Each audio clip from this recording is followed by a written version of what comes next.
semester taxation unit 1 residential status problems.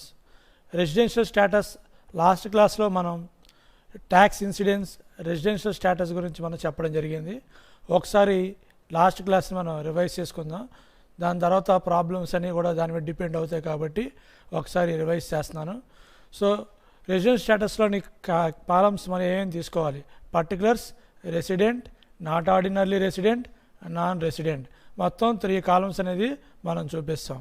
So heading వచ్చేసరికి calculation of total income of a person for the assessment year 2020-21 అది మనం heading అని చెప్పుకుంటాం.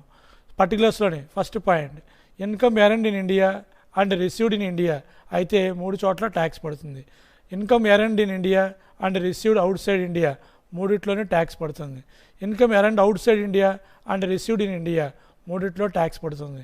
Income earned outside India and received outside India but controlled from India, ఇండియాలో కనుక controlling కనుక ఉంటే అప్పుడు రెసిడెంట్లోని, నాట్ ఆర్డినర్లీ రెసిడెంట్లోని 2 చోట్ల ట్యాక్స్ పడుతుంది. If income earned outside India and received outside India control is also outside India అప్పుడు రెసిడెంట్లో మాత్రమే ట్యాక్స్ పడుతుంది. అలాగే untaxed foreign income brought to India is exempted, tax అనేది పడదు. అలాగే agriculture income in India is also not taxable. ఇవి residential స్టేటస్లోని మనం చెప్పుకున్న చార్ట్ లాస్ట్ క్లాస్లోని. ఇప్పుడు వాటి మీద ప్రాబ్లమ్స్ని మనం ఈరోజు డీల్ చేద్దాం. First problem, mister Subhash is a Indian citizen earn the following incomes during the financial year 2019-2020 అంటే గత సంవత్సరం 2019-2020 అనేది మనం ప్రీవియస్ ఇయర్ కింద చెప్పుకుంటాం. ప్రజెంట్ ఇయర్ అసెస్మెంట్ ఇయర్ అంటే 2020-2021 అసెస్మెంట్ ఇయర్ 2020-21 కింద మనం చెప్పుకోవడం అనేది జరుగుతుంది. First point, salary income earned at Pune but received in Sri Lanka. Income మనం ఎక్కడ సంపాదించాము? పూణే అంటే ఇండియాలో సంపాదించాం, ఇండియాలో ఎర్న్ చేసాం, కానీ రిసీవ్ చేసుకుంది ఎక్కడ? శ్రీలంకలో. కాబట్టి ఇది 3 చోట్ల ట్యాక్స్ పడుతుంది. Resident, not ordinarily resident, non resident 3 మనం ట్యాక్స్ అనేది చూపిస్తాం. సో 3లోని అమౌంట్ మనం సబ్స్టిట్యూట్ చేయాలి. Second point, income from A property in Kuwait and received in India. So సంపాదించింది ఎక్కడ? దుబాయ్లోని, కువైట్లోని, కానీ రిసీవ్ చేసుకుంది ఎక్కడ?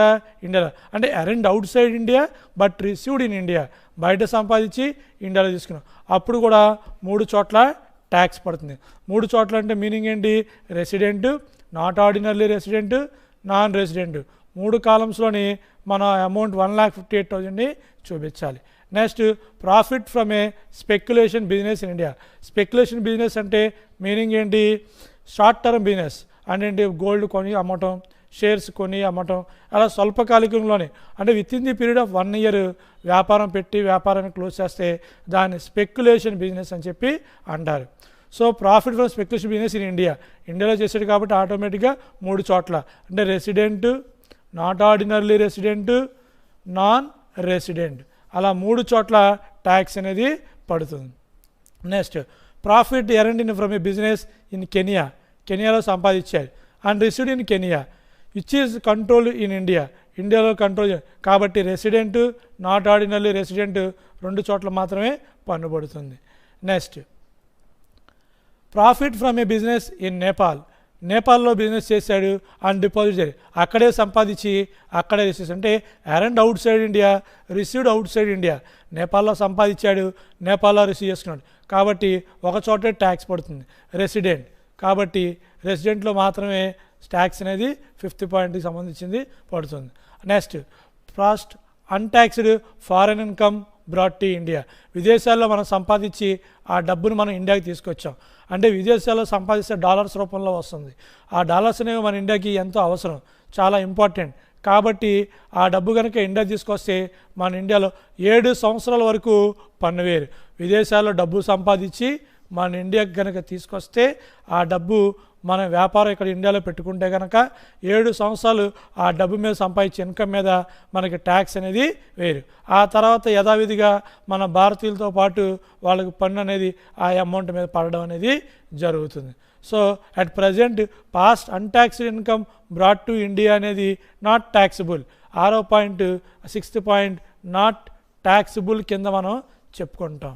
ఎందుకంటే untaxed foreign income brought to India is not taxable. అలాగే agricultural income in India, agricultural income in India అనేది tax పడదు. ఎందుకని మన భారతదేశం అనేది అగ్రికల్చర్ మీద 70% ఆఫ్ ది పీపుల్ డిపెండ్ అయి ఉంటారు కాబట్టి ఆ అగ్రికల్చర్ ఇన్కమ్ మీద మనకి ట్యాక్స్ అనేది పడదు. So agricultural income in Andhra Pradesh 50,000 it is not taxable. So అది ఎగ్జామ్టెడ్ కింద మనం చెప్పుకుంటాం. Determine is taxable income from the previous year 2019-2020 if is a resident. ఒకవేళ రెసిడెంట్ అయితే ఎలా ఉంటుంది? Resident but not ordinary resident, రెసిడెంటే కానీ ప్రత్యేకమైన నివాసి కింద మనం చెప్పుకుంటాం. నెక్స్ట్ నాన్ రెసిడెంట్ అంటే నివాస యోగ్యత కాని వ్యక్తి అంటే ఎన్ఆర్ఐస్. నాన్ రెసిడెంట్ అయితే ఒకవేళ ఆ వ్యక్తి ఎలా ట్యాక్స్ అనేది పడుతుంది. ఓకేనమ్మా. Next solution. Calculation of total income of mister Subhash for the assessment year 2020-21. 2020-2021 అనేది ప్రస్తుతం అసెస్మెంట్ ఇయర్గా పన్ను నిర్ధారిత సంవత్సరం కింద మనం చెప్పుకుంటాం. Particulars resident, not ordinary resident and non resident. First point salary earned in Pune, భారతదేశంలో శాలరీ సంపాదించాడు బట్ రిసీవ్డ్ ఇన్ శ్రీలంక. కానీ ఎక్కడ రిసీవ్ చేసుకున్నాడు?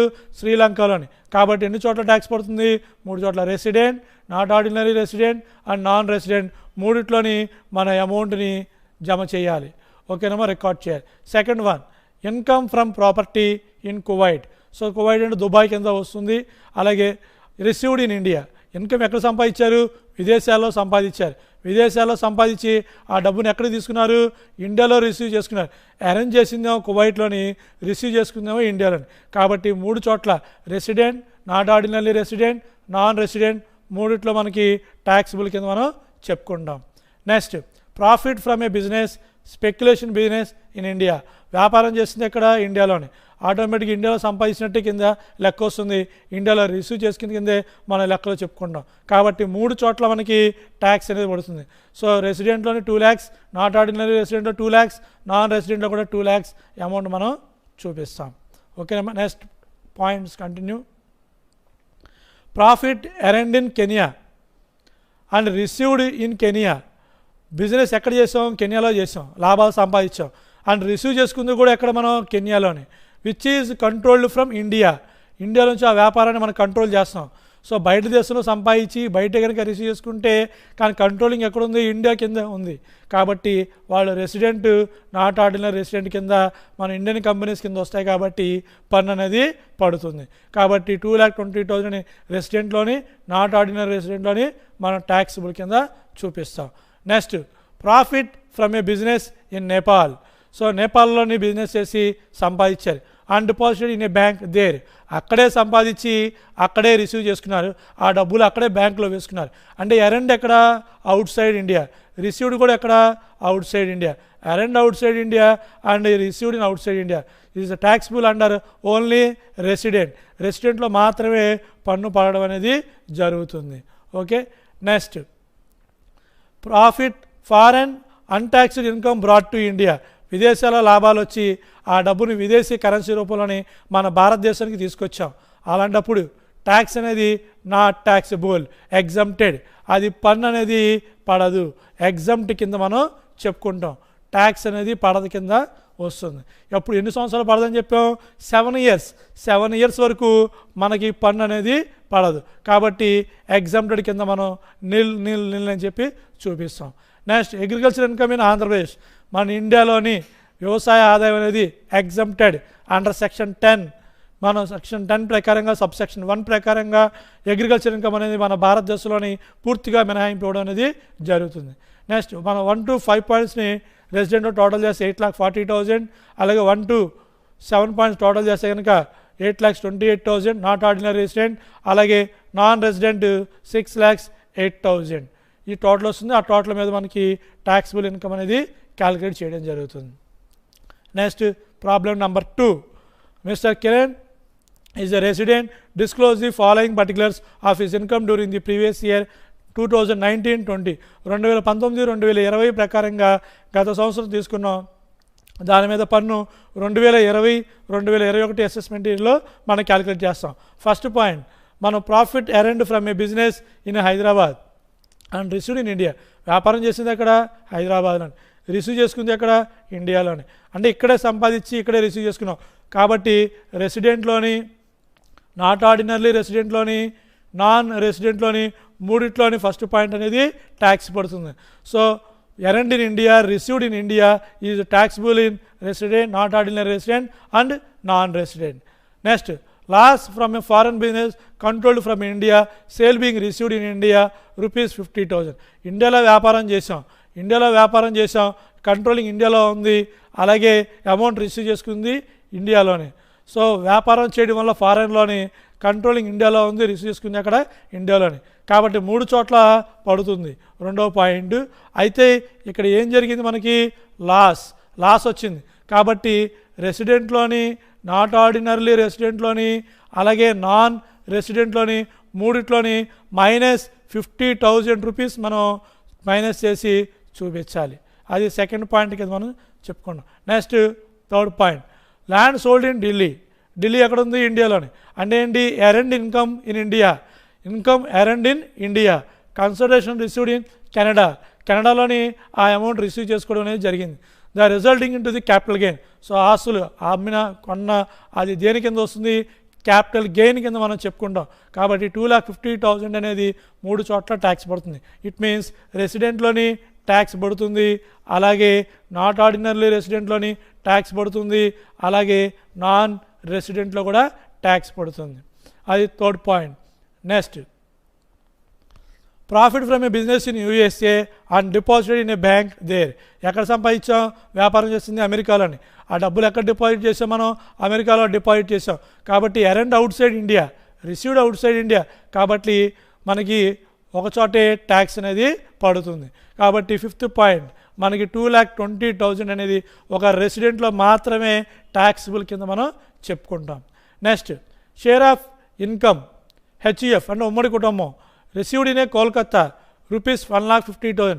సో ఇన్కమ్ ఎక్కడొచ్చింది? ఇండియాలో. రిసీవ్ చేసుకుంది ఎక్కడ? ఇండియాలో. అది ఏ టైప్ ఆఫ్ ఇన్కమ్? HUF అంటే మీనింగ్ ఏంటి? హిందూ అన్డివైడెడ్ ఫ్యామిలీ, ఉమ్మడి కుటుంబం కింద చెప్పుకుంటున్నాం.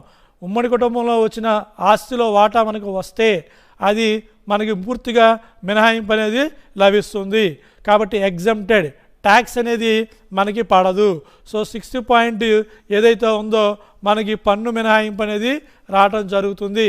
So income earned in Hindu undivided family is exempted in India under section 10 subsection 3 ప్రకారంగా మనం చెప్పుకుంటాం. ఓకే, సో అది ఎగ్జంప్టెడ్ కింద తీసుకోవాలి. Next 7th point, so untaxed foreign income brought to India is not taxable. So అది కూడా మనకేంటి? ఎగ్జంప్టెడ్ కింద వస్తుంది, నాట్ ట్యాక్సిబుల్ కింద తీసుకుంటాం. సో ఫాస్ట్ అన్టాక్స్డ్ ఫారెన్ ఇన్కమ్, గతంలో విదేశాల్లో సంపాదించిన డబ్బుని మన ఇండియాకి తీసుకొచ్చాం అనుకోండి, ఆ అమౌంట్ మనకి ట్యాక్స్ అనేది పడదు. Next, agricultural income in Bhupal అనేది మన భారతదేశంలోనే ఉంది, మధ్యప్రదేశ్లో ఉంది. కాబట్టి అగ్రికల్చర్ ఇన్కమ్ అనేది ఇండియాలోని ఎగ్జంప్టెడ్ కింద మనం చెప్పుకుంటాం. So 8th point is also exempted. So next, determine the tax liability for the previous year 2019-20. Previous year ఎప్పుడు ఇచ్చారు? 19-20 అంటే last year. Present assessment year దేని కింద వస్తుంది? 2021. గత సంవత్సరం సంపాదించిన ఇన్కమ్ మీద మనకి ట్యాక్స్ ఎప్పుడు కడతాము? ప్రస్తుత సంవత్సరం కట్టడం అనేది జరుగుతుంది. So he is a resident, not ordinary resident, non resident. 3 సందర్భాల్లో పన్ను ఎంత పడుతుంది అనేది మనం మిస్టర్ కిరణ్ గురించి మనం తెలుసుకోవాలి. ఓకేనా. Next, solution. Computation of total income of mister Kiran for the assessment year of 2020-2021. So 2020-2021 assessment సంవత్సరం కింద తీసుకొని కిరణ్ యొక్క ఆదాయం అనేది లెక్కించాలి. So particulars resident, not ordinary resident and non resident. First point, profit from a business in Hyderabad and received in India. So ఇండియాలో సంపాదించి earned in India, received in India ఉంటే కనుక మనం resident, not ordinary resident, non resident మూడిట్లో మనం ₹1,00,000 amount వేసి tax కింద చూపించాలి. Next loss from a business. So loss వచ్చింది, ఫారెన్ బిజినెస్ చేయడం వల్ల లాస్ వచ్చింది, but controlling from India and received in India. ఆ వ్యాపారం అనేది ఫారెన్లో జరిగిన ఆ అమౌంట్ ఎక్కడ రిసీవ్ చేసుకుంటాం, ఇండియా. అంటే earned outside India, received India. అయితే ఇక్కడ మనం ఇన్కమ్ అరేంజ్ చేయలేదు, ఏం చేసాం, లాస్ కాబట్టి minus value. So remaining incomes ఏవైతే ఉన్నాయో టోటల్ చేసేటప్పుడు ఆ అమౌంట్ని మనం లెస్ చేసి చూపిస్తాం. -50,000 -50,000 -50,000ని మనం చూపించాం. ఎందుకని, లాస్ అక్కడ in America, foreign country, and received loss in India. So loss వచ్చింది అక్కడ, దాన్ని భర్తీ చేసింది అక్కడ ఇండియాలోనే. సో ఆ పాయింట్ని మీరు -50,000 అని చెప్పి చేసి చూపిస్తారు. Next land sold in Delhi, consideration received in Canada. So resulting in capital gain. So ఇండియాలోని ల్యాండ్ అమ్మాం, అంటే ఇన్కమ్ ఎరెండ్ ఎక్కడ, ఇండియాలోని. Income earned in India but received outside India. ఇండియాలో సంపాదించి ఎక్కడ రిసీవ్ చేసుకున్నారు, అవుట్ సైడ్ రిసీవ్ చేసుకున్నారు. కాబట్టి మనకి 3 చోట్ల పన్ను అనేది పడడం జరుగుతుంది. అంటే రెసిడెంట్లోని, నాట్ ఆర్డినరీ రెసిడెంట్లోని, నాన్ రెసిడెంట్లోని మన ట్యాక్సిబుల్ కింద మనం చూపించడం జరుగుతుంది. ఓకేనమ్మా, అది. Next gift from father. Gift from father is settled in USA. మన తండ్రి గారు గిఫ్ట్ ఇచ్చారు. ఆ గిఫ్ట్ ఇస్తే అది మన తండ్రి గారు ఎక్కడున్నారు, అమెరికాలో సెటిల్ అయ్యి ఉన్నారు, బట్ రిసీవ్డ్ ఇన్ ఇండియా. మనం ఎక్కడ రిసీవ్ చేసుకున్నాం ఆ గిఫ్ట్ని, ఇండియాలో. మన చుట్టాలు అంటే మన తండ్రి కానీ, మన తల్లి కానీ, మదర్ కానీ, ఫాదర్ కానీ, అలాగే మన వైఫ్ కానీ, హస్బెండ్ కానీ, మన చిల్డ్రన్ కానీ మనకి గిఫ్ట్ కనుక ఇస్తే, మన రిలేటివ్స్ కనుక గిఫ్ట్ కనుక ఇస్తే అది మనకి ఎగ్జామ్టెడ్ కింద మనం చెప్పుకుంటాం. కాబట్టి gift from father is a relative. అతను మనకి రిలేటివ్ అవుతాడు కాబట్టి మనకి ట్యాక్స్ అనేది పడదు. ఓకేనమ్మా.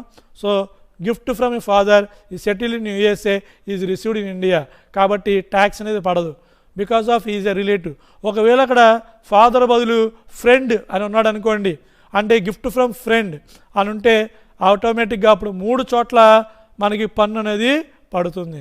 కానీ ఎందుకంటే అతను నాన్ రిలేటివ్, మనకి రిలేటివ్ కాదు కాబట్టి అప్పుడు మనకి ట్యాక్స్ అనేది పడుతుంది. ఇక్కడ ఫాదర్ ఇచ్చాడు కాబట్టి మనకి రిలేటివ్ అవుతాడు కాబట్టి మనకి ట్యాక్స్ అనేది పడదు. సో తండ్రి ఇచ్చిన గిఫ్ట్ మన రిలేటివ్స్ ఎవరైతే గిఫ్ట్ ఇస్తారో అది నాట్ ట్యాక్సిబుల్. రిలేటివ్స్ కాకుండా మిగతా వాళ్ళు ఎవరైతే గిఫ్ట్ ఇస్తారో అది ట్యాక్స్ అనేది పడుతుంది. Next profit from a business in USA and deposited in a bank there. మన వ్యాపారం చేసింది ఎక్కడ, అమెరికాలోని. సంపాదించింది ఎక్కడ, అమెరికాలోని. రిసీవ్ చేసుకుంది ఎక్కడ, అమెరికాలోని. ఆ డబ్బులు మనం ఎక్కడ డిపాజిట్ చేసాం, బ్యాంక్లో డిపాజిట్, అక్కడే బ్యాంక్లో డిపాజిట్ చేసాం. కాబట్టి రెసిడెంట్లో మాత్రమే ట్యాక్స్ అనేది పడుతుంది. నాట్ ఆర్డినరీ రెసిడెంట్, నాన్ రెసిడెంట్లోని ట్యాక్స్ పడదు. Next share of income in HUF is exempted. ఉమ్మడి కుటుంబంలో వాటా అనేది మనకి మినహాయింపు అనేది లభిస్తుంది. కాబట్టి షేర్ ఇన్ హెచ్యుఎఫ్ అనేది మనకి 3 చోట్ల మినహాయింపు, ఎగ్జామ్టెడ్, ఎగ్జామ్టెడ్, ఎగ్జామ్టెడ్. అలాగే past untaxed foreign income brought to India. ఇండియాలో సంపాదించి మనం విదేశాల నుంచి ఆ డబ్బులు ఇండియాకి తీసుకొస్తే ఆ డబ్బు మనకి ట్యాక్స్ అనేది పడదు. కాబట్టి అది కూడా మనకేంటి, ఎగ్జామ్టెడ్ కింద మనం చెప్పుకుంటాం. Agricultural income in Bhupal. Bhupal అంటే ఎక్కడ ఉంది, మధ్యప్రదేశ్. మధ్యప్రదేశ్లో ఉంది కాబట్టి అది కూడా మనకి ఎగ్జామ్టెడ్ ఇన్కమ్ కింద చెప్పుకుంటాం. సో ఫస్ట్ పాయింట్ నుంచి 8th పాయింట్ వరకు రెసిడెంట్ టోటల్ చేయండి 5,20,000 రూపీస్. అలాగే ఫస్ట్ పాయింట్ నుంచి 8th పాయింట్ వరకు టోటల్ చేయండి. నాట్ ఆర్డినరీ రెసిడెంట్ 3 lakhs వస్తుంది. అలాగే నాన్ రెసిడెంట్ టోటల్ 3 lakhs. అవి టోటల్ ఇన్కమ్ కింద మన రెసిడెంట్ స్టేటస్ అనేది చెప్పడం జరుగుతుంది. Next problem. Mr. Umesh is a resident. Disclose the following particulars of his income during the previous year 2019 and 20. So previous year ఎప్పుడు ఉంది మనకి, గత సంవత్సరం ఉంది. సో ప్రీవియస్ ఇయర్ 2019, 2020 కింద మనం చెప్పుకోవడం జరిగింది. సో ఆ ఇన్కమ్ని మనం ఎప్పుడు సంపాదించాం, అసెస్మెంట్ ఇయర్ పన్ను అనేది మనకి పడుతుంది. అంటే ఎప్పుడు అసెస్మెంట్ ఇయర్ మనకి 2020, 2021. ఇది పన్ను నిర్ధారించే సంవత్సరం. పన్ను మనం పే చేయాల్సిన ఇయర్ కింద మనం చెప్పుకుంటాం. Next first point dividend. Dividend from a Sri Lankan companies received in India. Dividend గురించి ఒక 2 పాయింట్స్ని మీకు కొద్ది క్లారిటీ ఇస్తాను. డివిడెంట్ ఫ్రమ్ శ్రీలంకన్ కంపెనీస్ అంటే విదేశీ కంపెనీలు మన భారతదేశంలో కనుక పెట్టుబడి పెట్టి వ్యాపారం చేసి ఆ డబ్బుల మీద డివిడెండ్ కనుక ఇస్తే అవి 100% ట్యాక్స్ అనేది పడతాయి. ఫారెన్ కంపెనీస్ ఏవైతే ఉంటాయో అవి ఇండియాలో కనుక ఉంటే అవి ఆటోమేటిక్గా ట్యాక్స్ అనేది పడుతుంది. అదే ఇండియన్ కంపెనీస్ అయితే మన ఇండియాలో కనుక వ్యాపారం చేస్తూ ఉంటే అవి మనకి ఎగ్జామ్షన్ కింద వస్తాయి. సో ఇండియన్ కంపెనీస్ కనుక డివిడెండ్ ఇస్తే అది ఎగ్జామ్టెడ్, మన ఇండియన్ కంపెనీస్ కాబట్టి మనం ఎగ్జామ్ట్ ఇస్తాం. అలాగే ఇండియన్ కంపెనీస్ విదేశాల్లో కనుక ఉంటే, మన భారతదేశ companies India outside India కనుక ఉంటే అక్కడ డివిడెండ్ డిక్లేర్ చేసి ఇండియన్ కంపెనీస్కి అవి కూడా మనకి ఎగ్జామ్టెడ్ కింద వస్తాయి. ఇండియన్ కంపెనీ డివిడెండ్ కనుక మనం రిసీవ్ చేసుకుంటే either in India or either from outside India receive చేసుకుంటే ఎగ్జామ్ట్. అదే అదర్ కంపెనీస్ కనుక ఇస్తే ట్యాక్సిబుల్ కింద చెప్పుకుంటాం. Next first point, dividend from a Sri Lankan companies and received in India. Sri Lankan companies కాబట్టి ఆటోమేటిక్గా మనకి ఫారెన్ కంపెనీ కింద ఇన్కమ్ వస్తుంది, అది 3 చోట్ల మనకి పన్ను పడుతుంది. సో ఫస్ట్ పాయింట్ మనకి రెసిడెంట్, అలాగే not ordinary resident, non resident, మన మూడిట్లోని ట్యాక్స్ అనేది వేస్తాం. సో మూడిట్లో పన్ను అనేది పడుతుంది కాబట్టి ఫస్ట్ పాయింట్ అనేది ట్యాక్సిబుల్ కింద రెసిడెంట్లోని, నాట్ ఆర్డినరీ రెసిడెంట్లోని, నాన్ రెసిడెంట్లో మనం చూపించాలి. Second one, the dividend from Indian company and received in India. Dividend ఎవరు ఇచ్చారు? ఇండియన్ కంపెనీస్ ఇచ్చారు, అది రిసీవ్ చేసుకుంటే ఎక్కడ? ఇండియా. ఇక్కడ డివిడెండ్ ఏ కంపెనీ ఇచ్చింది అనేది మనకి ముఖ్యం. విదేశీ కంపెనీ అయితే ట్యాక్స్ పడుతుంది, మన దేశ కంపెనీ రిసీవ్డ్ ఇన్ ఇండియా అయినా అవుట్ సైడ్ ఇండియా అయినా సరే మనకి ఎగ్జామ్ట్ కింద వస్తుంది. సో సెకండ్ పాయింట్ మనకి ఎగ్జామ్టెడ్, సో అది నిల్, మనకి ట్యాక్స్ అనేది పడదు, ఎగ్జామ్టెడ్ ఇన్కమ్ కింద మనం చెప్పుకుంటాం సెకండ్ పాయింట్. నెక్స్ట్ మూడోది, income accrued in India but received in India. So కెనడాలో ఇన్కమ్ ఎక్కడ సంపాదించాం? కెనడాలో సంపాదించాం. ఎక్రూడ్ ఎక్కడ? కెనడాలోని. బట్ రిసీవ్డ్ ఎక్కడ? ఇండియాలోని. సో ఆదాయం సంపాదించింది కెనడాలోని, రిసీవ్ చేసుకుంది ఇండియాలో, కాబట్టి మనకి 3 చోట్ల ట్యాక్స్ పడుతుంది. Third point will be taxable under resident, not ordinary resident and non resident. మనకి 3 చోట్ల పన్ను అనేది పడుతుంది. Next fourth point, received 5,000 rupees earned in India. ఎక్కడ సంపాదించాం? ఇండియాలో సంపాదించాం, కానీ రిసీవ్ చేసుకుంది ఎక్కడ? నేపాల్లోని. సో ఇండియాలో సంపాదించి నేపాల్లో కనుక రిసీవ్ చేసుకుంటే మనకి 3 చోట్ల ట్యాక్స్ అనేది పడుతుంది.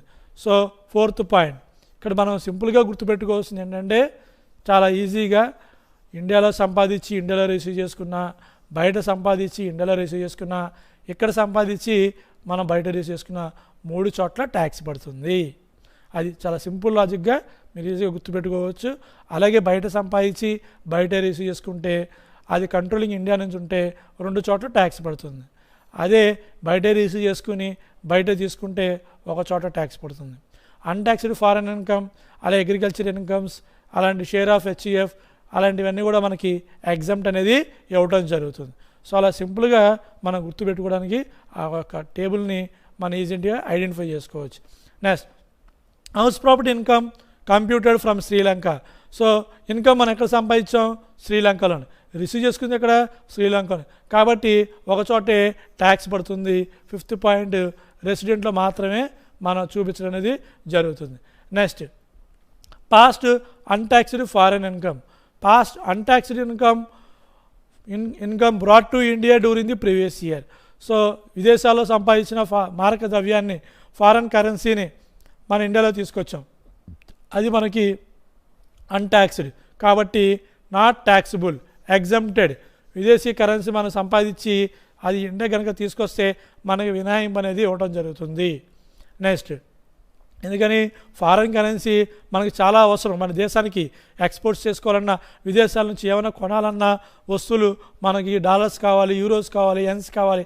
అందువల్ల విదేశాల నుంచి వచ్చే ఫారెన్ కరెన్సీని మనం ఎంతన్నా వస్తే మన వాళ్ళకి మినహాయింపు ఇవ్వడం అనేది జరుగుతుంది. Next, seventh point, profit earned from a business in Kanpur. So వ్యాపారం చేసింది ఎక్కడ? మనం కాన్పూర్. అంటే కాన్పూర్ ఎక్కడ ఉంది? ఇండియాలో ఉంది. అంటే ఆటోమేటిక్గా earned in India and received in India.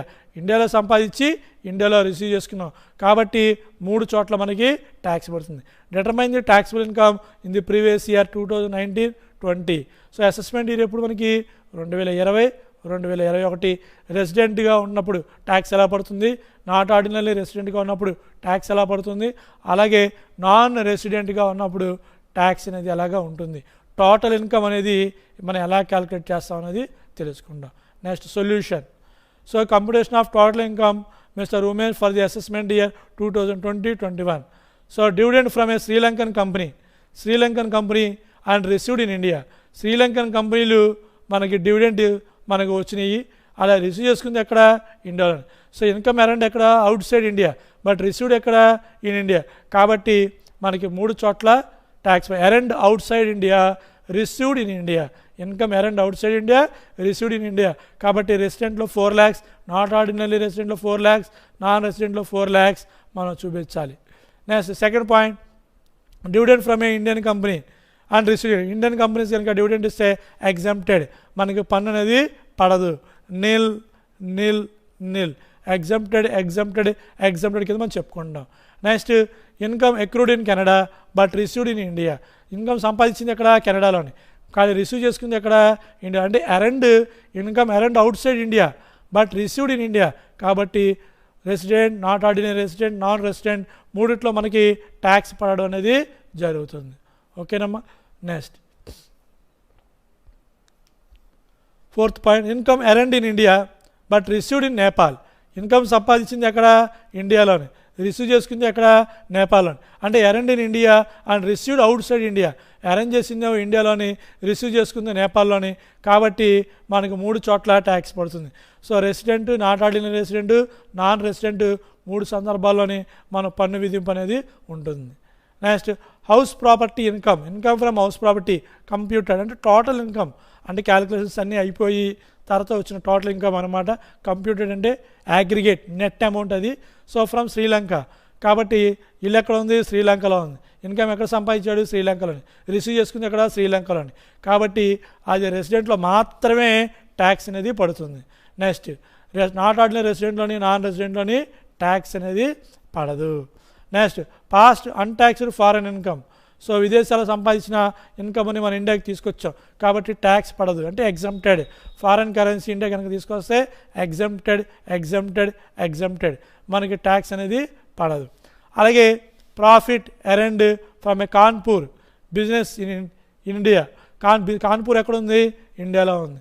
అంటే ఎర్న్ చేసింది ఎక్కడ, ఇండియాలోనే, రిసీవ్ చేసుకుంది ఎక్కడ, ఇండియాలోనే. కాబట్టి earned in India and received in India is automatically taxable under resident, not ordinary resident, non resident మూడిట్లో ట్యాక్స్ అనేది పడుతుంది. Next total. So first point నుంచి 7th పాయింట్ వరకు అన్ని టోటల్ చేయండి. టోటల్ చేస్తే మీకు 4,37,000 వస్తుంది రెసిడెంట్. అలాగే నాట్ ఆర్డినరీ రెసిడెంట్ టోటల్ చేస్తే 4,35,000. అలాగే నాన్ రెసిడెంట్ కూడా టోటల్ చేస్తే 4,35,000 అనేది టోటల్ ఇన్కమ్ అనేది వస్తుంది. ఆ టోటల్ ఇన్కమ్ మీద మన ట్యాక్స్ లయబిలిటీ అనేది క్యాలిక్యులేట్ చేయడం అనేది జరుగుతుంది. నెక్స్ట్ ప్రాబ్లం, మిస్టర్ జై Kishan is a resident. Disclose the following particulars of his income during the previous year. So గత సంవత్సరం 2019-2020లోని అతని యొక్క ఆదాయ వివరాల్ని మనకి ఇవ్వడం జరిగింది. దాని ఆధారంగా చేసుకొని అతని యొక్క టోటల్ ఇన్కమ్ని క్యాలిక్యులేట్ చేసి మనం రెసిడెంట్గా ఎంత ట్యాక్స్ పడుతుంది, నాట్ ఆర్డినరీ రెసిడెంట్ ఎంత పడుతుంది, నాన్ రెసిడెంట్ ఎంత పడుతుంది ట్యాక్స్ అనేది మనం చెప్పాలి. Okay, first point, salary accrued in India and received in India. Salary సంపాదించింది అక్కడ, ఇండియాలోని, రిసీవ్ చేసుకుంది అక్కడ, ఇండియాలో. కాబట్టి మనకి ఫస్ట్ పాయింట్ 3 చోట్ల ట్యాక్స్ పడు, రెసిడెంట్లోని, నాట్ ఆర్డినరీ రెసిడెంట్లోని, అలాగే నాన్ రెసిడెంట్లోని మూడిట్లో మనకి పన్ను పడడం అనేది జరుగుతుంది. Resident, not ordinary resident, non రెసిడెంట్లోని ట్యాక్స్ పడుతుంది. Second one, profit from a hotel business in a Japan. Hotel ఎక్కడుంది, జపాన్లో ఉంది. కాబట్టి అక్కడే ఇన్కమ్ ఎర్న్ ఎక్కడ, అవుట్ సైడ్ ఇండియా, రిసీవ్డ్ ఎక్కడ, అవుట్ సైడ్ ఇండియా. కాబట్టి మనకి రెసిడెంట్లో మాత్రమే ట్యాక్స్ పడుతుంది. అంటే ఏంటి, earned in Japan, received in Japan. కాబట్టి రెసిడెంట్లోని ట్యాక్సిబుల్ కింద 50,000 అనేది చూపిస్తాం. Next dividend declared in Japan and received in India. So dividend అనేది డిక్లేర్ చేసింది ఎక్కడ, జపాన్లోని, రిసీవ్ చేసుకుంది ఇండియాలో. కాబట్టి 3 చోట్ల మనకి ట్యాక్స్ అనేది పడుతుంది. Next gain from transfer of capital asset in India. Capital asset అంటే ఏంటంటే ల్యాండ్, బిల్డింగు, అలాగే గోల్డ్, సిల్వర్, షేర్స్, ఇలాంటివన్నీ క్యాపిటల్ అసెట్స్ కింద మనం చెప్పుకుంటాం. వాటిని ట్రాన్స్ఫర్ చేస్తే అమ్మితే మనకి ఏమొచ్చింది, ఇన్కమ్ వచ్చింది. కాబట్టి అది ఎర్న్డ్ ఎక్కడ, ఇండియాలోని. కాబట్టి it is a taxable in both resident, not ordinary resident and non resident. మొత్తం 3 చోట్ల 4వ పాయింట్ మనకి ట్యాక్స్ అనేది పడుతుంది. రెసిడెంట్లోని, నాట్ ఆర్డినరీ రెసిడెంట్లోని, నాన్ రెసిడెంట్లోని మనం ట్యాక్సిబుల్ కింద చెప్పుకుంటాం. Next point, interest on debentures in a New York received in India. కాబట్టి ఎరండ్ ఎక్కడ? న్యూయార్క్లో మనం పెట్టుబడి పెడితే వడ్డీ వచ్చింది. ఆ డబ్బును మనం ఎక్కడ రిసీవ్ చేసుకున్నాం? ఇండియాలో రిసీవ్ చేసుకున్నాం. కాబట్టి మనకి 3 చోట్ల పన్ను అనేది పడడం అనేది జరుగుతుంది. So earned in New York and received in New York, సంపాదించింది న్యూయార్క్లోని, అలాగే రిసీవ్ చేసుకుంది ఎక్కడ? ఇండియాలో. కాబట్టి 3 చోట్ల మనకి పన్ను అనేది పడుతుంది. రెసిడెంట్లోని, అలాగే నాట్ ఆర్డినరీ రెసిడెంట్లోని, అలాగే నాన్ రెసిడెంట్లోని మనకి 3 చోట్ల పన్ను విధింపు అనేది ఉంటుంది. Next, interest received in UK from A mister Robert, A non resident. Interest receive చేసుకుని ఎక్కడ? యూకేలో వడ్డీ రిసీవ్ చేసుకున్నాం. ఎవరి దగ్గర నుంచి? రాబర్ట్ అనే వ్యక్తి దగ్గర నుంచి. ఏ నాన్ రెసిడెంట్, అతను NRI. Loan provided to him for a business in India. కానీ అతనికి అప్పు ఎక్కడ ఇచ్చాం? మనం ఇండియాలో అప్పిచ్చాం. ఇండియాలో అతను వ్యాపారం చేసుకోవడానికి మనం అప్పిచ్చాం. అప్పిస్తే దాని మీద వడ్డీ మనకి ఎక్కడొచ్చింది? యూకేలో వచ్చింది. అంటే ఇన్కమ్ ఎరండ్ ఎక్కడ? ఇండియాలోని. రిసీవ్ చేసుకుంది ఎక్కడ? యూకే. కాబట్టి income received in UK and earned in India. అంటే ఏంటి? Income received outside India, earned in India. Outside income సంపాదించాం, రిసీవ్ చేసుకుంది ఇండియా. కాబట్టి మనకి 3 చోట్ల ట్యాక్స్ అనేది పడుతుంది. అంటే ఏంటి? రెసిడెంట్లోని, అలాగే నాట్ ఆర్డినరీ రెసిడెంట్లోని, అలాగే నాన్ రెసిడెంట్లోని మనకి 3 చోట్ల పన్ను విధింపు అనేది ఉంటుంది. ఓకేనమ్మా? అది. So resident, not ordinary resident, non రెసిడెంట్లోని 3 మనం ట్యాక్సిబుల్ కింద చెప్పుకుంటాం. Determine the taxable income for the previous year 2019-20 ఫీజ్ రెసిడెంట్ అయితే ఎలా పన్ను పడుతుంది, నాట్ ఆర్డినరీ రెసిడెంట్ అయితే ఎలా పన్ను పడుతుంది, అలాగే నాన్ రెసిడెంట్ అయితే పన్ను ఎలా పడుతుంది అని మనం ఇప్పుడు తెలుసుకుందాం అమ్మా. Computation of total income of mister J Kishan for the assessment year 2020-2021. Salary accrued in India and received in India. ఆర్జించింది మరియు రిసీవ్ చేసుకుంది ఎక్కడ? ఇండియాలో. సంపాదించింది ఎక్కడ? ఇండియాలోనే. రిసీవ్ చేసుకుంది ఎక్కడ? ఇండియాలోనే. కాబట్టి 3 చోట్ల రెసిడెంట్లో ట్యాక్సిబుల్, నాట్ ఆర్డినరీ రెసిడెంట్లో ట్యాక్సిబుల్, అలాగే నాన్ రెసిడెంట్లో కూడా ట్యాక్సిబుల్ కింద మనం చెప్పుకుంటాం. Next, profit from a hotel business చేసాం. హోటల్ బిజినెస్ చేయడం వల్ల ఎక్కడ? జపాన్లోని. So earned outside India, income earned outside India and received outside India, it is taxable only in the రెసిడెంట్లోని మాత్రమే ట్యాక్స్ పడుతుంది. అలాగే నాట్ ఆర్డినరీ రెసిడెంట్, అలాగే నాన్ రెసిడెంట్లోని ట్యాక్స్ అనేది పడదు. Next, dividend declared in Japan and received in India. Dividend మన income ఎక్కడ సంపాదించాం? జపాన్లో సంపాదించాం. కాబట్టి రిసీవ్ చేసుకుంది ఎక్కడ? ఇండియాలోనే. జపాన్లో పెట్టుబడి పెట్టుంటారు.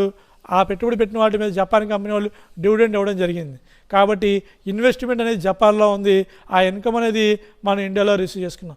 కాబట్టి it is a taxable under residential and resident and not ordinary resident and non resident 3 చోట్ల పన్ను అనేది పడుతుంది. Okay, 3rd point. Next 4th point, gain from A transfer of capital asset in India. Capital asset అని మనం చెప్పుకున్నాం, land, building, అలాగే gold, silver, financial shares more than 1 year కంటే ఎక్కువ ఉంటాయి కనుక దాన్ని కూడా క్యాపిటల్ గెయిన్ కింద మనం చెప్పుకుంటాం, క్యాపిటల్ అసెట్ కింద. సో అలా అమ్మితే మనకి ఇన్కమ్ వచ్చింది. ఆ ఇన్కమ్ మీద మనకి ఎక్కడ సంపాదించాం? ఇండియాలో. కాబట్టి earned in India and received in India. ఇండియాలో సంపాదించి ఇండియాలో రిసీవ్ చేసుకున్నాం. ఆ అసెట్ వేరే వాళ్ళు కొనుక్కున్నారు, అది ఇండియా అవ్వచ్చు లేదా అవుట్ సైడ్ అవ్వచ్చు. కానీ మన ఇండియన్ ఆస్తి కాబట్టి ఆటోమేటిక్గా మనకి ఇన్కమ్ వచ్చింది కాబట్టి 3 చోట్ల ట్యాక్స్ పడుతుంది. Resident, not ordinary resident and non resident 3 చోట్ల ట్యాక్సిబుల్ కింద మనం చెప్పుకుంటాం. Next, interest on debenture of A company in New York received in India. So income ఎక్కడ సంపాదించాం? అమెరికాలోనే. రిసీవ్ చేసుకుంది ఎక్కడ? ఇండియాలోనే. కాబట్టి సింపుల్గా earned outside India but received in India is taxable under resident, not ordinary resident and non resident. 3 మనకి పన్ను అనేది పడుతుంది. Okay, next, interest received in UK from mister Robert, A non resident, loan provide to him from business in India. అతను వ్యాపారం చేసుకోవడానికి అతనికి loan ఇచ్చాం ఇండియాలోనే. మనం ఇండియాలో లోన్ ఇస్తే దానికి సంబంధించిన వడ్డీ ఎక్కడ రిసీవ్ చేసుకున్నాం? అవుట్ సైడ్, అంటే యూకేలో రిసీవ్ చేసుకున్నాం, యునైటెడ్ కింగ్డమ్లో మనం రిసీవ్ చేసుకున్నాం. కాబట్టి income earned in India but received outside India. So income earn చేసుకుంది అక్కడ ఇండియాలోని, రిసీవ్ చేసుకుంది అక్కడ అవుట్ సైడ్ ఇండియా. కాబట్టి మనకి 3 చోట్ల పన్ను అనేది పడుతుంది. నెక్స్ట్ ఫస్ట్ పాయింట్ నుంచి టోటల్ 6 పాయింట్స్ మీరు టోటల్ చేయండి. రెసిడెంట్ 1,23,000. అలాగే ఫస్ట్ పాయింట్ నుంచి 6 వరకు టోటల్ చేస్తే నాట్ ఆర్డినరీ రెసిడెంట్ 73,000, అలాగే నాన్ రెసిడెంట్ టోటల్ 73,000. అది టోటల్ ఇన్కమ్ ఆఫ్ రెసిడెన్షియల్ స్టేటస్కి మనం చెప్పుకుంటాం. Next problem, from the following income of mister Rajan for the financial year 1920. Financial year అయినా ప్రీవియస్ ఇయర్ అయినా మనకి 2019-20 ప్రస్తుతం మనం ఈ సంవత్సరం నడుస్తుంది కాబట్టి గత సంవత్సరం ఆధారంగా చేసుకొని ఇన్కమ్ తీసుకొని ఈ సంవత్సరం మనం పన్ను అనేది లెక్కించాలి. అదే నెక్స్ట్ ఇయర్కి మళ్ళీ నెక్స్ట్ బ్యాచ్ వచ్చినప్పటికి అప్పుడు వాళ్ళకి ప్రీవియస్ ఇయర్ 2019-20 అవుతుంది, 21-22 అనేది అసెస్మెంట్ ఇయర్ కింద వస్తుంది. మనకి ప్రస్తుతం ప్రీవియస్ ఇయర్ అనేది 19-20, 2019, 2020 అనేది మన ప్రీవియస్ ఇయర్ కింద చెప్పుకుంటాం. అసెస్మెంట్ ఇయర్ వచ్చేసరికి 2021 కింద మనం చెప్పుకోవడం జరుగుతుంది. సో ప్రీవియస్ ఇయర్ 19-20, అసెస్మెంట్ 2021 కింద చెప్పుకుంటాం. Next point, first A point, interest on saving bank deposits in SBM of Delhi. So SBM అనే బ్యాంక్లోని మనకు వడ్డీ వచ్చింది, డిపాజిట్ ఉంటే ఎక్కడుంది? ఆ బ్యాంకు ఢిల్లీలో ఉంది. అంటే ఇన్కమ్ ఎక్కడ సంపాదించాం? ఇండియాలోని. మనం రిసీవ్ చేసుకుంది ఎక్కడ? ఇండియాలోని. కాబట్టి income earned in India and received in India. So income సంపాదించింది ఇండియాలోని, రిసీవ్ చేసుకుంది ఇండియాలోని. కాబట్టి మనకి 3 చోట్ల అనేది ట్యాక్స్ పడుతుంది. అలాగే ఇన్కమ్ అంటే 3 చోట్ల అంటే మీనింగ్ ఏంటి? Resident, not ordinary resident, non resident, 3 చోట్ల మనకి ట్యాక్స్ అనేది పడుతుంది. Next second point B, income from agricultural in Africa and invested in the Nepal. Income సంపాదించింది అక్కడ ఆఫ్రికా అంటే అవుట్ సైడ్ ఇండియా, రిసీవ్ చేసుకుంది కూడా అక్కడ అవుట్ సైడ్ ఇండియా అంటే నేపాల్, అంటే 2 ఇండియా కావు. కాబట్టి రెసిడెంట్లో మాత్రమే ట్యాక్స్ అనేది పడుతుంది. సో అగ్రికల్చర్ ఇన్కమ్ ఆఫ్రికా కాబట్టి అక్కడ మనకి ఇన్కమ్ కింద ట్యాక్స్ పడుతుంది. అది ఇండియన్ అగ్రికల్చర్ ఇన్కమ్ అయితే ట్యాక్స్ పడదు. సో బి పాయింట్ అనేది రెసిడెంట్లో మాత్రమే మీరు చూపించాలి. Next dividend received in UK form company, American company after 2000 was remitted to India, total 10,000. Dividend receive చేసుకుంది ఎక్కడ? యూకేలోని. అలాగే ఎర్న్ చేసింది ఎక్కడ? యూకేలోని. కానీ 2,000 రూపాయల డబ్బుని ఎక్కడ పంపించారు? ఇండియాలో పంపించారు. అంటే 10,000 రూపాయలు సంపాదించింది అమెరికాలోని, దాంట్లో 2,000 రూపాయలు రిసీవ్ చేసుకుంది ఇక్కడ ఇండియాలోని. సి పాయింట్ ఒక డిఫరెంట్గా ఉంటుంది. సో రిసీవ్డ్ ఎక్కడ? ఇండియాలోని 2,000. సో 2,000 రూపీస్ అనేది మనకి 3 చోట్ల పడుతుంది. అంటే రెసిడెంట్లోని, నాట్ ఆర్డినరీ రెసిడెంట్లోని, నాన్ రెసిడెంట్లోని. So not ordinary resident, non resident మనకి 3ట్లోని ట్యాక్స్ పడుతుంది. ఏది? 2,000. అలాగే 8,000 మాత్రం ఓన్లీ మనకి రెసిడెంట్లో మాత్రమే ట్యాక్స్ అనేది పడుతుంది. ఓకేనమ్మా, అది C point. Next salary drawn 3 months for working in Indian embassies office in Australia and salary received. So మన భారతీయుడు మన దేశం తరపున ఆస్ట్రేలియా వర్క్ చేస్తున్నాడు, శాలరీ రిసీవ్ చేసుకుంది అక్కడే సంపాదించి అక్కడే తీసుకున్నాడు. ఈ పాయింట్కి ఇది వర్తించదు. ఎందుకని? అతను మన లెక్క ప్రకారం బయట సంపాదించి బయట రిసీవ్ చేసుకుంటే ఒక చోటే పన్ను పడాలి. కానీ అతను ఎవరి తరపున పనిచేస్తున్నాడు? మన భారతదేశం తరపున పనిచేస్తున్నాడు, మన ఇండియా తరపున పనిచేస్తున్నాడు. కాబట్టి అతను ఎర్న్డ్ అవుట్ సైడ్ ఇండియా అయినా రిసీవ్డ్ అవుట్ సైడ్ ఇండియా, కానీ అతను ఇండియన్ తరపున పనిచేస్తున్నాడు కాబట్టి మనకి 3 చోట్ల ట్యాక్స్ అనేది పడుతుంది. Next point, income from house property situation Pakistan. గృహస్థు నుండి ఆదాయం ఎక్కడ వచ్చింది? మనకి పాకిస్తాన్లో వచ్చింది. అరేంజ్ చేసింది ఎక్కడ? పాకిస్తాన్లో. రిసీవ్ చేసుకుంది ఎక్కడ? పాకిస్తాన్. కాబట్టి మనకి రెసిడెంట్లో మాత్రమే ట్యాక్స్ అనేది పడుతుంది. ఈ పాయింట్ రెసిడెంట్లో మాత్రం ట్యాక్స్ పడుతుంది, not ordinary resident, non resident అనేది ట్యాక్స్ పడదు. Next pension received in Belgaum for a service render in India. So ఇండియాలో సర్వీస్ చేసినందుకు గాను అతనికి పెన్షన్ ఇవ్వడం అనేది జరిగింది. సో కాబట్టి సర్వీస్ ఎక్కడ ప్రొవైడ్ చేశారు? ఇండియాలోని. అంటే ఎక్కడ సంపాదించారు? ఎర్న్డ్ ఇండియాలోని. రిసీవ్డ్ ఎక్కడ? బెల్జియం. సో బెల్జియంలోని రిసీవ్ చేసుకోవడం జరిగింది. కాబట్టి earned in India but received outside India, కాబట్టి అది కూడా మనకి 3 చోట్ల ట్యాక్స్ అనేది పడుతుంది. Resident, not ordinary resident, non రెసిడెంట్లో ట్యాక్స్ పడుతుంది.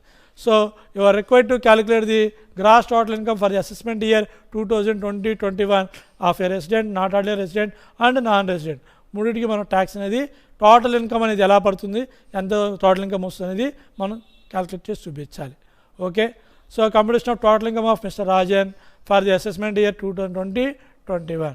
Interest on saving bank deposit in SBM in Delhi. Income earned in India but received in India. ఇండియాలో సంపాదించి ఇండియాలో రిసీవ్ చేస్తున్నారు కాబట్టి 3 చోట్ల రెసిడెంట్లో ట్యాక్స్ పడుతుంది, నాట్ ఆర్డినరీ రెసిడెంట్లో ట్యాక్స్ పడుతుంది, నాన్ రెసిడెంట్లో కూడా ట్యాక్స్ పడుతుంది. ఓకే, అక్కడితోని 3 చోట్ల ట్యాక్స్ అనేది పడడం జరుగుతుంది. Next, income from agricultural in Africa and invested in Nepal. Earned outside India. Earned ఎక్కడ చేశారు? Out side. రిసీవ్ చేసుకుంది ఎక్కడ? Out side. ఎందుకంటే ఇన్కమ్ అరేంజ్ చేసింది అవుట్ సైడ్లోని, రిసీవ్ చేసుకుందా అవుట్ సైడ్లో. కాబట్టి మనకి ఓన్లీ రెసిడెంట్లో మాత్రమే ట్యాక్స్ పడుతుంది. Next point, dividend received in UK pharma company, American company. So dividend ఎక్కడ రిసీవ్ చేసుకున్నాం? అమెరికాలోని. ఎర్న్డ్ ఎక్కడ? అమెరికాలోని. Out of which 2000 remitted to India. So అయితే 10,000 రూపాయల్లోని 2,000 రూపాయలు ఇండియా పంపించారు. అంటే 2,000 రూపాయలు earned out side, earned outside India, received in India. So ఆ 2,000 మాత్రం 3 చోట్ల మన ట్యాక్స్ అనేది పడుతుంది. 10,000లో 2,000 రూపాయలు పోతే బ్యాలెన్స్ అంతా 8,000. ఆ 8,000 earned outside India, received outside India, కాబట్టి రెసిడెంట్లో మాత్రమే ఆ 8,000 అనేది ట్యాక్స్ పడడం అనేది జరుగుతుంది. ఓకేనమ్మా. Next remaining points, salary drawn for 3 months for working in embassies in office in Australia and received there. Income arrange చేసింది ఎక్కడ? ఆస్ట్రేలియాలోని. రిసీవ్ చేసుకుంది ఎక్కడ? ఆస్ట్రేలియాలోని. Earned outside India, received outside ఉన్నప్పుడు లెక్క ప్రకారం చెప్పాలంటే రెసిడెంట్లో ట్యాక్స్ పడాలి.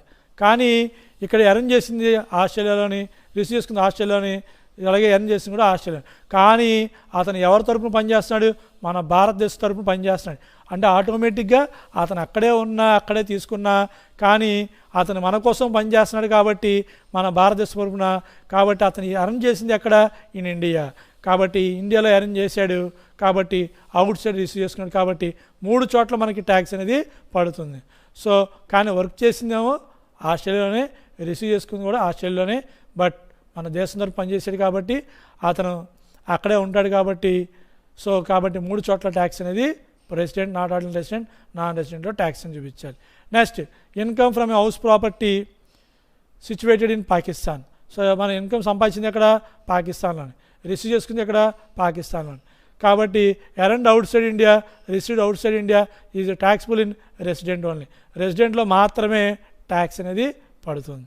Next, pension received in Belgium for a service tender in India with in a limited company. So company public limited కంపెనీలో పనిచేయడం వల్ల అతనికి పెన్షన్ వచ్చింది ఇండియాలోని సర్వీస్ చేసినందుకు. ఆ అమౌంట్ బెల్జియంలో రిసీవ్ చేస్తున్నాం కాబట్టి ఎర్న్డ్ ఎక్కడ? In India. రిసీవ్డ్ ఎక్కడ? Outside India. కాబట్టి మనకి 3 చోట్ల ట్యాక్స్బుల్ అనేది 20,000 అనేది చూపిస్తాం. టోటల్ ఫస్ట్ పాయింట్ నుంచి మనం 8th పాయింట్ వరకు, F పాయింట్ వరకు, A నుంచి F వరకు టోటల్ చేయండి. ఆ టోటల్ ఇంకా 1,38,200. అలాగే నాట్ ఆర్డినరీ రెసిడెంట్ కూడా A పాయింట్ నుంచి F పాయింట్ టోటల్ చేస్తే 1,05,200. అలాగే నాన్ రెసిడెంట్ కూడా టోటల్ చేస్తే 1,05,200. ఇవి రెసిడెంట్ స్టేటస్ మీద మనం ఇప్పటికి 5 ప్రాబ్లమ్స్ని ఈరోజు క్లాస్లో మనం చెప్పుకోవడం జరిగింది. అలాగే టుమారో ఆల్సో అంటే నెక్స్ట్ క్లాస్లో కూడా మనం ఈ యొక్క రెసిడెన్స్ స్టేటస్ మీదే ప్రాబ్లమ్స్ మనం చెప్పుకోవడం. ఇక్కడ మీరు మెయిన్గా గుర్తుపెట్టుకోవాల్సింది చార్ట్. మీకు లాస్ట్ క్లాస్లోని మన రెసిడెన్షియల్ స్టేటస్ గురించి చార్ట్ ఇచ్చాం. సింపుల్గా చెప్పాలంటే మనకి మెయిన్గా 4 పాయింట్లు చెప్పుకున్నాం. ఇండియాలో సంపాదించి ఇండియాలో రిసీవ్ చేసుకుంటే 1, అలాగే ఇండియాలో సంపాదించి బయట తీసుకుంటే 1, బయట సంపాదించి ఇక్కడ తీసుకున్న 1 పాయింట్, అలాగే ఇక్కడ సంపాదించి బయట తీసుకున్నా సరే. అలాగా 3 పాయింట్లలోని ఇక్కడ సంపాదించి ఇక్కడ తీసుకున్నా, ఇక్కడ సంపాదించి బయట తీసుకున్నా, బయట సంపాదించి ఇక్కడ తీసుకున్నా, అలా 3 పాయింట్లలోని మనకి ఆటోమేటిక్గా resident, not ordinary resident, non రెసిడెంట్లోని ట్యాక్స్ పడిపోతుంది. బయట సంపాదించి బయట తీసుకుంటే అంటే earned outside India, received outside India. Controlling ఎక్కడ ఉండాలి? ఇండియాలో ఉండాలి. అప్పుడు 2 చోట్ల ట్యాక్స్ పడుతుంది, రెసిడెంట్, నాట్ ఆర్డినరీ రెసిడెంట్. అలాగే బయట సంపాదించి బయట తీసుకుంటే కనుక అది రెసిడెంట్లో మాత్రమే ట్యాక్స్ పడుతుంది. అలాగే untaxed foreign income, agriculture income అలాంటివి మన ఇండియాలో అయితే కనుక ఎగ్జామ్ట్ ఇవ్వడం అనేది జరుగుతుంది. ఫారెన్ ఇన్కమ్ కూడా మనం ఏం చేస్తాం? ఎగ్జామ్ట్ ఇవ్వడం అనేది జరుగుతుంది. అన్టాక్స్డ్ ఫారెన్ ఇన్కమ్ బ్రాట్ ఇన్. అలాగే డివిడెంట్ ఇండియన్ కంపెనీ అయితే ట్యాక్స్ ఇస్తాం, ఎగ్జామ్ట్ ఇస్తాం. అదే ఫారెన్ కంపెనీ కనుక ఇండియాలో కనుక ఉంటే వాడి మీద డివిడెంట్ ఇస్తే ట్యాక్స్ అనేది పడుతుంది. ఇండియన్ కంపెనీ ఇండియాలో డివిడెంట్ ఇచ్చినా, ఇండియన్ కంపెనీ ఫారెన్లో డివిడెంట్ ఇచ్చినా అది మనకి ఎగ్జామ్టెడ్ కింద వస్తుంది. అవుట్ సైడ్ ఇండియా కావచ్చు, అలాగే విత్ ఇన్ ఇండియా కావచ్చు. సో చార్ట్ని మీరు బాగా ప్రాక్టీస్ చేయండి. అలాగే క్వశ్చన్స్ కూడా నోట్ చేయండి, నోట్స్లోని నోట్ చేసుకొని ప్రాబ్లమ్స్ అన్నీ కూడా రికార్డ్ చేసుకొని మనకి ఎగ్జామ్స్లోని యూనిట్ 1 నుంచి గ్యారంటీకి ప్రాబ్లం వస్తుంది. చాలా సింపుల్గా మనకి 10 మార్క్స్ ఉంటాయి. సో నెక్స్ట్ క్లాస్లో కూడా ఈ రెసిడెన్స్ స్టాటస్ మీద మన ప్రాబ్లం అనేది చేయడం జరుగుతుంది. Okay, thank you for watching this class.